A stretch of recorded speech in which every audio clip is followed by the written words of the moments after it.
The four-step model of sexual offending. Step 1. What makes someone want to abuse?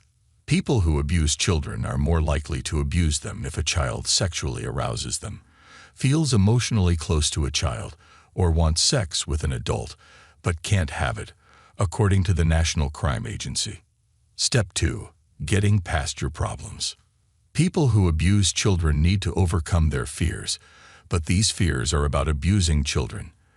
As a result, they often drink, use drugs, or come up with excuses.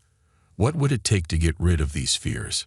Maybe a gin and tonic, a pint of Lager, or a little self-talk will boost your confidence. Step 3. Overcoming obstacles from the outside. At this stage, the offender must look for chances to break the law again, including offering to babysit or changing where people sleep. Step 4. Getting past the victim's defenses. Child abuse can be done in one of two ways: through violence, threats, or grooming. The person doing the abuse must ensure that the child does what they say. These bribes could be things like candy, gifts, or treats, or emotional, like giving someone a shoulder to cry on.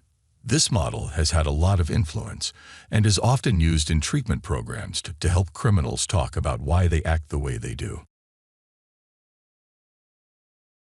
Offender treatment. The Sex Offender Treatment Program is a growing treatment field for sex offenders. In English prisons, Thornton's Structured Risk Assessment, or SRA, is often used to figure out how dangerous a prisoner is before giving them treatment. The SRA considers 4 things: sexual interests, distorted attitudes, self-management, and emotional needs. Cognitive behavioral therapy is the basis for most criminal justice treatment programs in the UK, US, Canada, Australia, and New Zealand. It aims to change the way criminals think, how they act, and what they think about. Criminals are encouraged to change their behavior patterns from wrong and illegal to right and legal ones. Offense-specific targets. Low self-esteem. Psychologists have shown that people with low self-esteem have some of the same traits as sexual offenders. People who don't think much of themselves don't do well in treatment programs.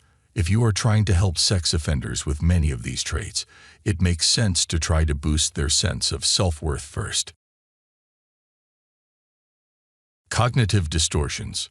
For example, people who abuse children may think that children like their attention, or that forced sexual contact with women make them happy. 66% of child abusers, and more than half of rapists, are in denial about their actions. They just don't think they've done anything wrong.